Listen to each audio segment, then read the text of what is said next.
Hospital Policlínico La Rosaleda, centro de referencia de la sanidad privada en Galicia desde hace más de 5 décadas.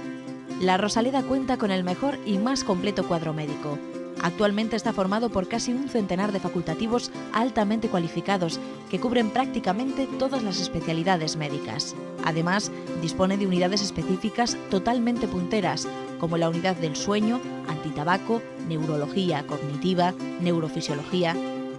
El hospital está dotado asimismo con la tecnología más avanzada, ofreciendo a sus pacientes las máximas prestaciones sanitarias con los más vanguardistas medios de diagnóstico, quirúrgicos y asistenciales.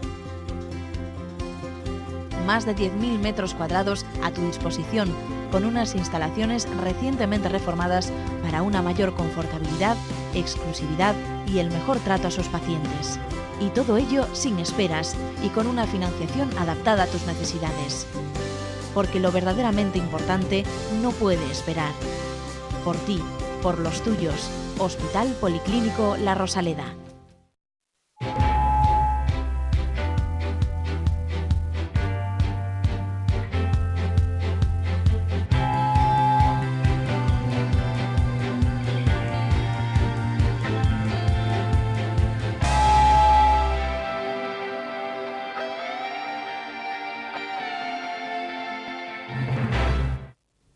Hola, bienvenidos. Otra semana más en Falando de Saúde para contarles cosas que tengan que ver con eso de vivir más y, si es posible, mucho mejor.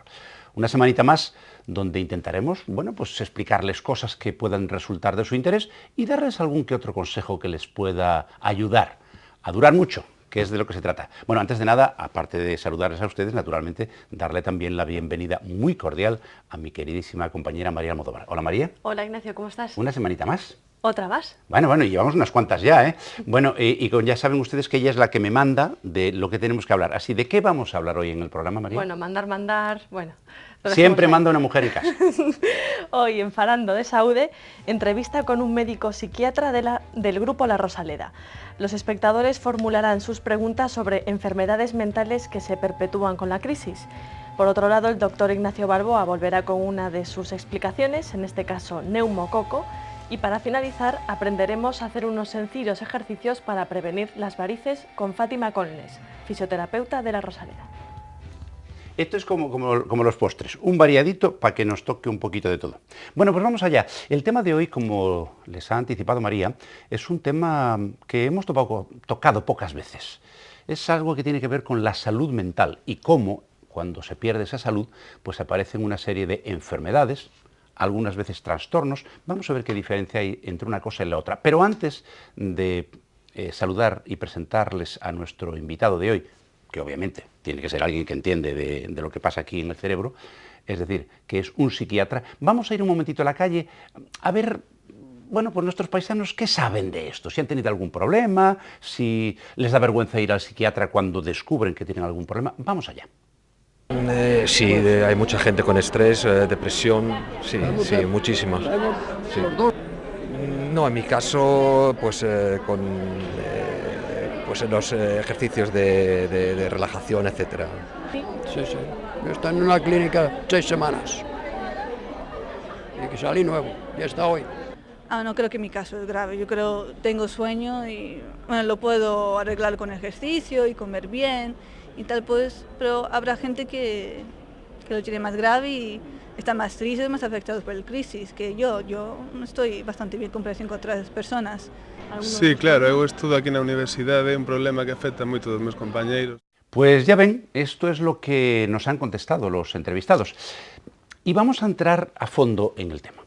Nos acompaña un buen amigo desde la infancia, que nos hemos vuelto a reencontrar después de muchos años. Un psiquiatra, que es el doctor Alfonso Clemente. Alfonso, bienvenido. Bien hallado. Pues el doctor Alfonso Clemente tiene una larga trayectoria profesional. Aparte de psiquiatra, ejerce su profesión fundamental dentro del complejo hospitalario de La Rosaleda, pero tiene una trayectoria profesional, digamos, variadita, un poco como la mía. Por si ustedes no lo saben, se dedicó bastante tiempo a la gestión sanitaria. De hecho, debía ser difícil para que llamaran a un psiquiatra, llamaron al doctor Alfonso Clemente para que pusiera en marcha una cosa que hoy conocemos todos, que es el complejo hospitalario de Orense, porque era hospitalario, pero también era complejo. y poner aquello todo junto fue una tarea, ¿verdad, Alfonso? Fue complejo. Fue complejo. Hoy Bueno, afortunadamente es complejo universitario. Bien, bien. Pues vamos a lo que importa, que es el tema de la salud mental, y nada mejor que preguntar lo que hay que preguntar en nuestros casos. ¿Esto de la salud mental qué es? ¿En qué consiste, Alfonso? Esa pregunta nos la hacemos muchas veces y la respuesta es sencilla y compleja, volviendo al término hospitalario. La salud mental en sí misma es una parte más del concepto de salud. La OMS dice que la salud es un estado de bienestar físico, psíquico y social, en ausencia de enfermedad. Entonces, la salud mental representa esa parte de la salud donde el equilibrio mental nos da una trayectoria y una posibilidad de desarrollar nuestras capacidades con normalidad. Si hablamos de enfermedad mental, de trastorno mental, ¿existen verdaderamente diferencias entre ambos términos o pueden decirse que son sinónimos? ¿Cómo es esto? Para decirlo bien, doctor. Bien, para nosotros sí que hay un límite entre uno y otro. Quizás para la población en general podríamos decir que los dos términos son adecuados. Pero bueno, el gran mensaje a transmitir un poco para que se entienda un poco cuál es la diferencia. Un trastorno mental viene derivado habitualmente de una causa que lo motiva, externa, de nuestra convivencia diaria, de nuestros eventos vitales, pues de cualquier circunstancia que nos puede rodear, negativa, positiva, que también nos estresan las positivas a veces, o inesperada, ¿no? La enfermedad en sí mismo es algo ya endógeno, que genéticamente viene en el pack cuando nacemos, ¿no? Entonces ese es la pequeña matiz, que un trastorno puede desarrollarse o no, una enfermedad se va a desarrollar seguro. Alfonso, se dice, o se comenta, y digamos que está bastante introducido dentro del tejido social, que las situaciones sociales complejas como las que estamos atravesando, las crisis, los grandes cambios, desarrollan o provocan que aparezcan enfermedades mentales o trastornos mentales. ¿Esto es así? ¿Y cuáles serían las más frecuentes en una situación como la que estamos pasando ahora mismo? Bueno, estas circunstancias en la enfermedad mental en sí mismo, como ven, es ligada a la genética del individuo, no tiene mayor incidencia, ¿no? Hay estudios donde sí hay cierta predominancia de las esquizofrenias en determinados entornos sociales, pero como línea general, como marco general, no hay diferencias. Donde sí hay diferencia en los trastornos. El trastorno depresivo, evidentemente, es la estrella. Hoy en día la propia OMS la considera la cuarta enfermedad más importante del planeta, ¿no? Es un problema de salud pública hoy en día y evidentemente está ligado a las circunstancias que nos rodean en todo ámbito, en todo ámbito. Nosotros ahora mismo se habla mucho sobre todo en el contexto europeo y en el español en particular, por el tema del paro, la crisis que nos está generando muchas frustraciones personales y truncando muchas expectativas vitales, lo cual evidentemente nos mete en una situación de labilidad emocional, ¿no? Unos los llevan mejor, peor, pero sí hay una mayor incidencia de las enfermedades depresivas. Evidentemente esto trasladado a otras partes del mundo, pues evidentemente los que están en la pobreza es importante y otras circunstancias que la rodean. Y como te decía, en los trastornos mentales sí las circunstancias que están viviendo la sociedad en ese momento impactan directamente, ¿no? Hay cuatro palabras que se utilizan en el lenguaje cotidiano que están muy en relación con lo que estás diciendo y que a mí me gustaría que nos hablaras un poquito de cada una de ellas, muy brevemente, y sobre todo si van ligadas. Por ejemplo, has mencionado las enfermedades depresivas, pero por ejemplo, la ansiedad, los trastornos del sueño, las crisis de pánico, eso que de repente a alguien le entra, pues eso, el miedo y se queda completamente paralizado. ¿Tienen que ver las unas con las otras? ¿Son grados diferentes de la misma patología? A ver, son patologías diferentes, ¿no? Son patologías diferentes. La depresión es una entidad propia, ¿eh? Lo que pasa es que dentro de la depresión uno de los síntomas que puede tener ansiedad, ¿vale? La ansiedad es una patología propia. Una persona que responde inadecuadamente, la ansiedad es necesaria para cualquier circunstancia de la vida, todos estamos... la ansiedad es como nuestro sistema de alerta, ¿eh? cuando algo, como ahora mismo estoy yo aquí, pues con mucha ansiedad, mientras controlo mi ansiedad soy capaz de responderte y estoy pues a la que cae. Todo lo que entra estoy expectante. Esa es la normal. Lo anormal es que esta ansiedad me genere bloqueo y no pueda decir lo que tengo que decir, o se me olvida la mayoría de las cosas, o lo típico que decimos, que en el examen me quede en blanco. Sí. ¿Vale? Esa sería la ansiedad patológica, la ansiedad. ¿Cuál es el extremo más marcado de la ansiedad? La crisis de pánico, que esa pues genera un estado de sintomatología interna en el individuo donde tiene una percepción vital de que se va a morir. Viene acompañado de taquicardias, palpitaciones, sudoración, que se está mareando, etcétera, etcétera, ¿no? Hormigueos, y tiene que parar o tiene que escapar de donde está o tiene que hacer una reacción de protección muy grande que le impide seguir haciendo o permaneciendo donde está en ese momento. Esa sería la crisis de pánico, la crisis de angustia. La ansiedad, ya he dicho un poco lo que era el límite entre una y normal. La depresión es una entidad mucho más seria, es una predomina en el 20% de la población femenina y un 10% en la población masculina. O sea, 1 de cada 5 mujeres padece depresión. Sí. Caramba, Sí. la cosa no es menor. Un 20%. Este es los últimos estudios epidemiológicos, es las cifras que están dando. Siempre nos decimos, ¿y por qué las mujeres? ¿No? Pues fundamentalmente por 3. Por causas biológicas propias, hormonales y demás, que tienen cierta influencia. Por las circunstancias, desafortunadamente, que la mujer está sufriendo todavía socialmente, que no ha alcanzado el nivel de igualdad esperado, y eso genera muchas frustraciones y ahí pues todavía queda ese peldaño por ascender. Y luego que la mujer es un poco más sensata en este terreno y cuando se encuentra mal acude antes al psiquiatra, mientras que los varones remolonean y se hacen un poco los valientes, un poquito antes, Ya, ¿vale? ya. Esto es lo que pasa y por eso para ahí hay una mayor incidencia.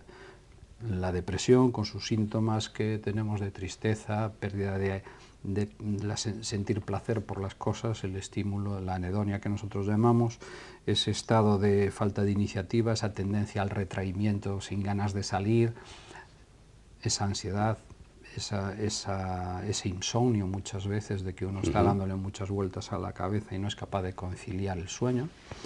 Pues todo esto a veces empieza a mermar lo que es la autoestima del individuo y se empieza a atacar a sí mismo, diciendo que, pues, que no voy a salir de esto, que me siento diferente a los demás, sobre todo inferior a los demás, y en algún momento aparece la rumiación que llamamos nosotros suicida, ¿no? Donde en algún momento trata de hacerse daño, ¿eh? Es importante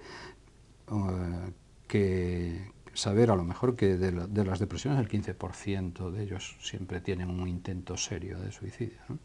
Entonces la depresión es un problema que desde aquí hago un llamamiento a las autoridades sanitarias de que realmente hay que prestar atención en esto porque ya digo, la OMS la considera la 4ª enfermedad. Está un poco menospreciada con este tipo de patología porque es un trastorno, ¿vale? Dentro de la depresión hay trastorno y hay enfermedad. Hay personas que tienen depresiones genéticamente desde su nacimiento y que se manifiestan a una determinada edad de la vida, pero hay otras que son personas sanas que sus circunstancias lo obligan a meterse, la meten en un estado depresivo. Y esto siempre requiere una atención especial, ¿no? ¿Cómo le explicaría a los espectadores, sobre todo para los que puedan ser un poco aprensivos, ¿no? Y puedan decir, es que yo me encuentro triste de vez en cuando, es que también me estreso? ¿Cómo le explicaría la diferencia entre estar triste y estar deprimido? Es todo cuestión de grados. De grado. Si hablábamos en la ansiedad, que la ansiedad es necesaria para responder adecuadamente en una situación de alerta, nosotros delante de una luctuosa noticia, de un disgusto emocional, pues evidentemente ese bache de tristeza lo tenemos que pasar. ¿Qué pasa? Que cuando esta tristeza, que suele ser acotada en el tiempo con todos los síntomas muy parecidos a los de la depresión, uno está pues emocionalmente muy bajo, sin ganas de relacionarse con los demás, hay tendencia al aislamiento, falta de alegría, entonces esto puede durar, está muy acotado en el tiempo, ¿no? Cuando eso ya se alarga empezamos a considerar ¿A partir de qué tiempo se alarga? Es decir, ¿a partir de qué momento uno debe alarmarse? Yo creo que cualquier disgusto, impacto emocional fuerte que nos mete un estado de tristeza que va más allá de las 2 semanas, pues habría que considerarlo. Es como todo, ¿eh? Es decir, esto de generalizar en medicina, siempre lo digo, medicina nunca se puede generalizar, sea lo que sea. Hablemos de salud mental, hablemos de patologías, como bien sabe mi compañero el doctor Balboa, que en su especialidad también sabe que no hay ningún paciente que sea igual al otro. En medicina la desgracia que tenemos es que 2 y 2 nunca son 4. Era aquello de que no hay enfermedades, sino enfermos. Pero, Alfonso, tenemos una circunstancia en este momento sociológica que hace que, bueno, que se disparen un poco las alarmas respecto a la incidencia de este tipo de trastornos o la exacerbación de algunas de las enfermedades. Pero, la verdad, ¿las enfermedades mentales se curan? Porque sabemos que se tratan, algunas, no todas, pero la gran mayoría. ¿Pero se curan? Pues como todo, doctor Balboa, unas sí, otras no. Se está investigando, la ciencia sigue avanzando por los términos de la biología. Entonces, si estamos hablando de enfermedades graves mentales, como es el gran cáncer de la salud mental, que es la esquizofrenia, pues de momento no se cura.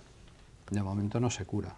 Ha avanzado mucho el tratamiento de este tipo de patología y ahora mismo son pacientes que su deterioro es menor en el largo del tiempo. Estamos delante de una enfermedad que se diagnostica muy joven, a los 19, entre los 18 y 20 años, y que dura para toda la vida.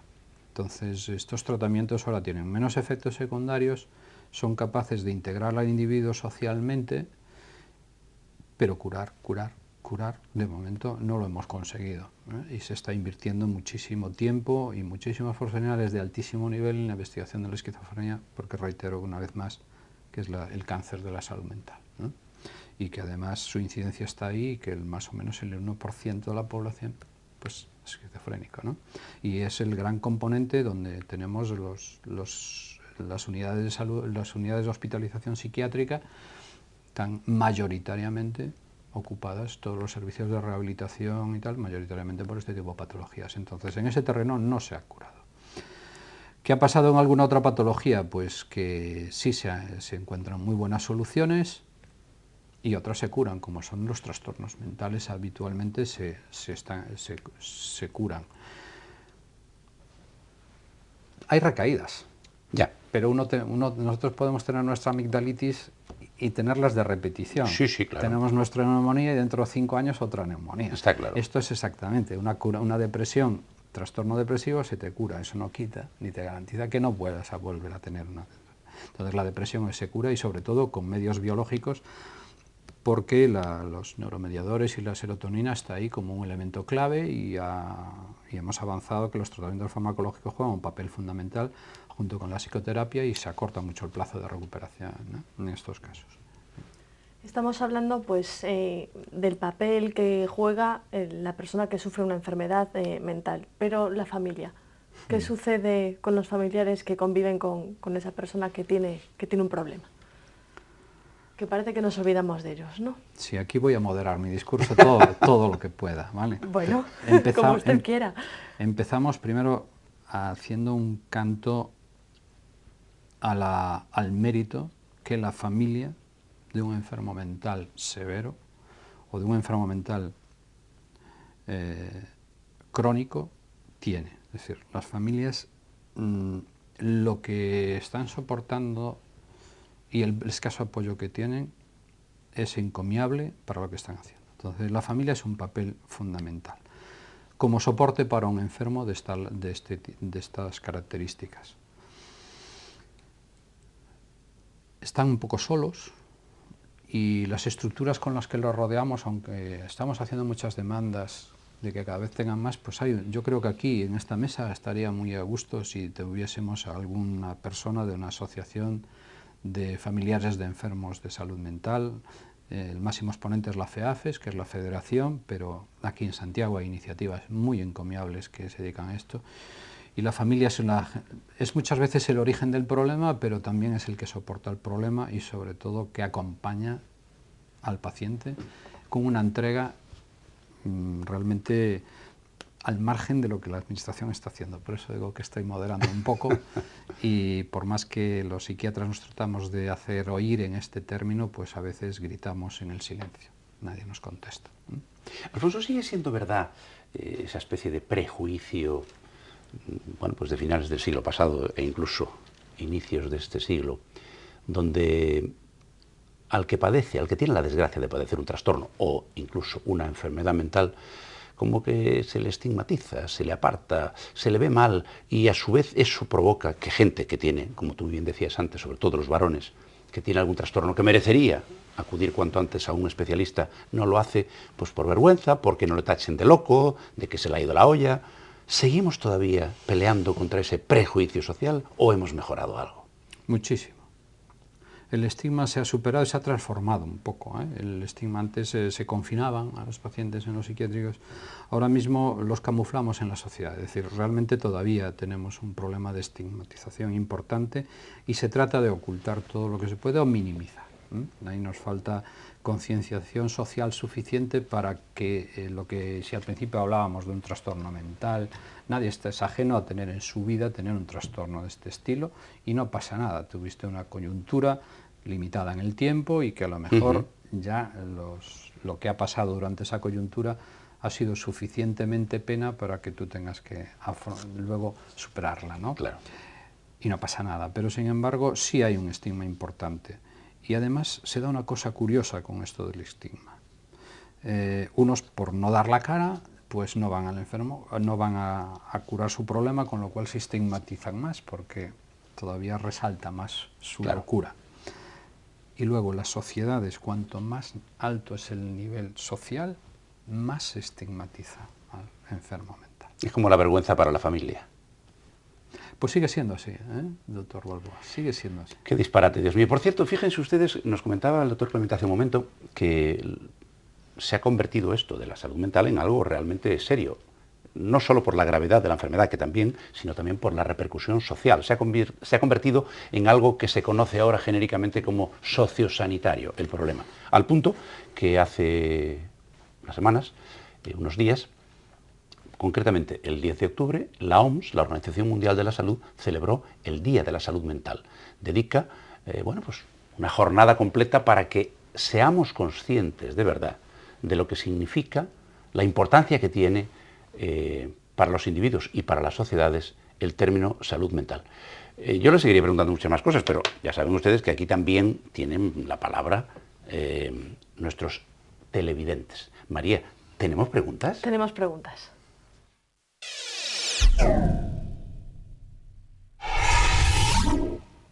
Como saben, en esta sección pueden enviarnos un correo electrónico con sus preguntas a falandodesaude@correotv.es o si lo prefieren pueden seguirnos a través de las redes sociales como son Facebook y Twitter y así pueden interactuar con nosotros. Doctor, empezamos con la primera pregunta que hemos seleccionado. Bueno. Pedro de Santiago pregunta, doctor, ¿podemos prevenir un trastorno mental? Sí, un trastorno mental siempre se puede prevenir, evitando las conductas de riesgo. Es un tema muy ambiguo, así como trastorno mental. Las conductas de riesgo, todo el mundo sabemos cuáles son. Es decir, no vamos a detallarlas aquí, que no sea el consumo de hábitos tóxicos, o conductas de riesgo. ¿No? Manteniendo estos parámetros y unos parámetros de alimentación, descanso, unos ciclos vitales adecuados, pues evidentemente muchos de los trastornos se pueden evitar que vengan por esa línea. Los de la convivencia y el desarrollo profesional y del individuo, pues estos son ajenos y a lo mejor no tienen esa capacidad de prevenirlos, pero en cuanto a las conductas de riesgo sí que se pueden prevenir. ¿Conviene trabajar la autoestima? Estos coaches que hay ahora y que imparten también talleres de coaching, ¿son necesarios? Sí, hombre, trabajar la autoestima nunca es malo, porque la mayoría tratamos de nuestra autoestima atacarla un poquito. Evidentemente, el que la infla, pues si se la inflamos un poco más, tenemos el riesgo de que se pase por arriba, ¿no? Sí. Nunca está mal trabajar la autoestima, pero sobre todo el orden en los ritmos vitales del individuo y el abstenerse de conductas de riesgo, tóxicos, drogas, alcohol. Siempre hablamos en términos de moderación. Tenemos a Rosa de Vigo que le hace una pregunta pues muy interesante. Doctor, ¿cómo sé que no voy a sufrir una depresión posparto? Hombre, primero estando embarazada, eso es fundamental. Evidentemente, si hay algún antecedente familiar y sobre todo si hay antecedentes personales previos, evidentemente. Ahora, sí a priori, decir, pues es complicado esa respuesta, pero... Si aparentemente supongamos que es una persona sana, que tiene una depresión en su vida y demás, no significa que vaya a tener una depresión posparto, en absoluto, no hay indicador que se pueda afirmar que usted va a tener porque tuvo una depresión, va a tener una depresión posparto, no es un indicador predictor de que usted tenga una depresión, de que usted vaya luego a tener una depresión posparto. Pero sí, si hay antecedentes familiares o hay antecedentes de otros embarazos que le han sucedido, sí. Tenía una curiosidad y creo que a lo mejor los espectadores incluso se lo pueden agradecer. Todos aquellos que piensan que necesitan ayuda y que no se atreven porque piensan que el médico les va a recetar pastillas y que van a estar, coloquialmente hablando, atontados todo el día, ¿qué les diría? Porque dicen, es que mi mal no tiene cura, una pastilla es mi solución, pero es que luego me voy a acostumbrar. Y luego que me aumentan la dosis, ¿qué les diría? Esa pregunta se la agradezco muchísimo, muchísimo. Gracias. Muchísimo. Porque el tema de las pastillas es algo que nos trae de cabeza a los psiquiatras. O sea, por dos razones, le voy a explicar. Porque usted va al médico, tiene la tensión alta o tiene el azúcar alto, o el colesterol alto, le dan una pastilla para toda la vida y usted se la toma y no la cuestiona. Si le acostumbra, si no le acostumbra, que sí.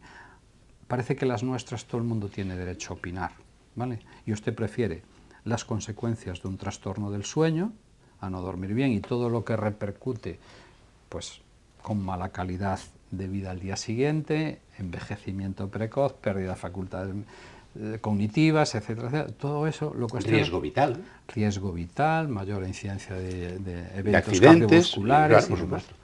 Todo eso lo cuestiona porque es una pastilla que es para los nervios, según dicen, ¿no? Entonces, ¿qué le aconsejaría? Que piensen en la calidad de vida. La pastilla es una pastilla más como cualquier otra. Hay determinados psicofármacos que sí que con el tiempo hay que tenerlos siempre, evidentemente, por prescripción facultativa y bajo control más o menos periódico, y hay tratamientos psicofarmacológicos que van perdiendo efectividad en lo largo del tiempo y hay que gestionarlos. Pero el hecho de una pastilla no es distinta a las demás y no tiene más riesgos que las demás. Ahí tenemos un estigma social importante, con lo cual nos perdemos mucho tiempo explicándole muchas veces esto al paciente cuando uno está en plena forma, porque hay veces que dice, ¿para qué lo voy a convencer? Si lo va a dejar al día siguiente, no voy a perder mucho tiempo. ¿Dónde perdemos mucho tiempo? Y esto era el otro tema que le quería contestar. Donde nosotros tenemos un tipo de pacientes, cuando hablamos de enfermedad mental, tipo esquizofrenia, donde el enfermo es enfermo para nosotros, pero él no tiene percepción de enfermedad.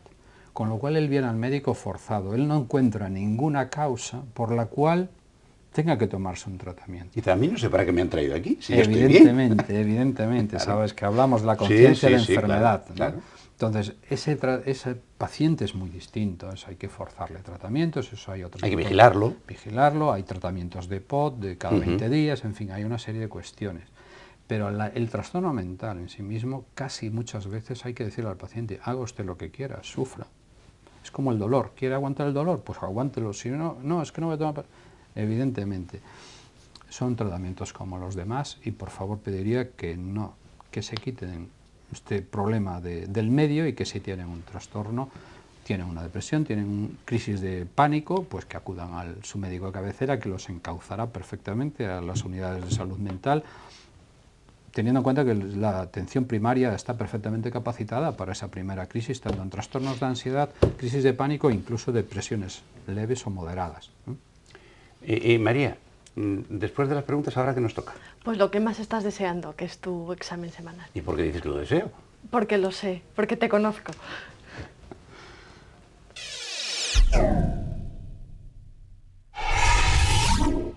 Esta vez lo voy a leer porque no me quiero equivocar, ¿eh? Esperad. Neumococo. Ah, pero sí, es muy neumococo. fácil, pero sí, A ver, lo de neumococo. es que suena así un poquito ¿Qué va, raro, qué va? ¿no? Esto es griego, esto es griego. Ya saben ustedes que los griegos tenían una forma muy rara de hablar. Pues neumo, que significa pulmón, y coco, que significa redondo. Por tanto, es un bicho, una bacteria para ser más exactos, que tiene forma redonda, por eso se llama coco. ¿Y lo de neumo? Pues porque es el responsable del 90% de las enfermedades que afectan, enfermedades infecciosas que afectan al tejido pulmonar. Te puede provocar desde neumonías hasta más cosas. Como además anda por cerquita de los pulmones, pues también puede producir en algunos casos pues otitis, amigdalitis, etc. Tiene una particularidad el neumococo, y es que casi el 50% de las personas, sobre todo los niños, están infectados, es decir, tienen el coco ahí viviendo, pero mientras las defensas están intactas no ocurre absolutamente nada. Por tanto, ¿a quién va a afectar la infección por neumococo? Pues a los niños, sobre todo niños de menos de 2 años, cuyos sistemas inmunitarios, sus defensas todavía no están maduras, y bueno, pues los pillan las complicaciones con mayor frecuencia. Y también, naturalmente, a las personas muy mayores que o bien por medicación o simplemente porque son mayores, pues tienen también deprimido su sistema inmunitario. Básicamente, lo que suelen producir es eso. No les asuste el hecho de que les cuente que tienen ustedes el coco viviendo juntos con su organismo, porque ya saben ustedes que en las infecciones hay un elemento fundamental. Uno, esto es como cuando echamos el trigo. Usted puede echar una semilla de trigo maravillosa, fuerte, estupenda y de mucha calidad, como caiga en un erial, no crece.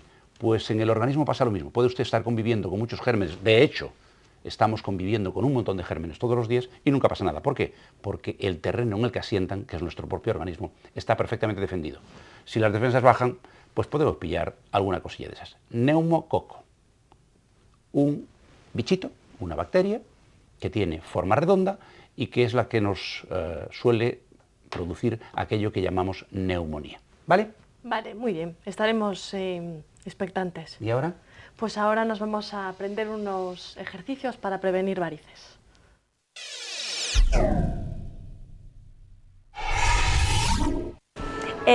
Ahora vamos a explicar unos ejercicios que están sobre todo indicados para patología vascular.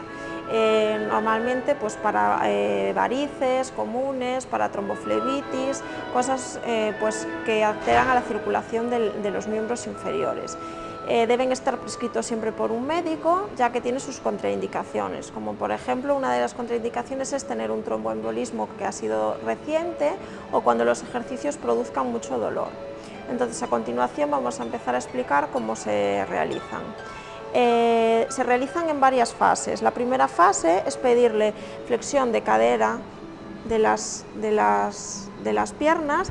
Entonces, en esta posición la paciente tiene que mover hacia arriba y hacia abajo los dedos entre 3 y 5 minutos hasta que notemos que la piel se pone blanquecina. Eso quiere decir que la circulación, que la sangre está bajando. Entonces estaríamos, eso es, los tobillos, dorsiflexión de tobillos, eso es, sobre 3 minutos para realizar. A continuación pasaríamos a la segunda fase en la cual tendríamos que sentarnos con los pies colgando, ¿vale? Y realizar lo mismo, dorsiflexión de los tobillos, exactamente. Y otra vez de 3 a 5 minutos, así veremos que los pies en vez de vuelven a adquirir un color rojo. Igual de 3 a 5 minutos. Y luego pasaríamos a una tercera fase en la cual la paciente se pone boca arriba estirada y realiza lo mismo, dorsiflexión de los tobillos, exactamente. Esto se puede realizar pues 3 veces al día y bueno, no tiene así mayor problema a menos que haya alguna patología vascular grave. Bueno, pues ya ven ustedes lo que hace la rehabilitación a la hora de ayudarnos a prevenir esa enfermedad tan frecuente, por otra parte, como son las varices. Han aprendido truquitos, ¿verdad? Bueno, pues se nos acabó el tiempo. Ya no tenemos para más. Esto ya no da para más. Así que llega la hora de las despedidas. Ya saben que a nosotros nos encanta estar aquí todo el rato con ustedes contándoles cosas, pero claro, Ustedes tienen cosas más importantes que hacer que aguantarnos a nosotros. Así que vamos a empezar a despedir a nuestro invitado de hoy, el doctor Alfonso Clemente, psiquiatra, que nos ha contado cosas, yo creo, muy interesantes y sobre todo que nos ha hecho conscientes, a mí por lo menos, de la relevancia que tienen los trastornos mentales en la sociedad que nos ha tocado vivir hoy. Alfonso, muchísimas gracias por tu compañía y nos permitirás que abusemos de tu amabilidad y te volvamos a invitar otro día. A vuestra disposición y además me hiciste la estancia muy agradable. Me alegro, porque eso que se ha quejado de que estaba sufriendo ansiedad. Bueno, María, a ti una semanita más, gracias, porque anda que no tienes capacidad de aguante conmigo, ¿eh? No, ¿qué va? Si la paciencia la tienes tú. ¿Ah, sí? Toda. Bueno, pues nada, seguiremos con ella. Paciencia sí que tienen ustedes, que nos aguantan. Y una semana tras otra, y ya van unos cuantos años, nos siguen fielmente todas las semanas. Por esa fidelidad y por su atención, muchísimas gracias. Les emplazamos que sigan con nosotros la próxima semana y hasta entonces ya saben, el mejor de mis deseos, salud y suerte.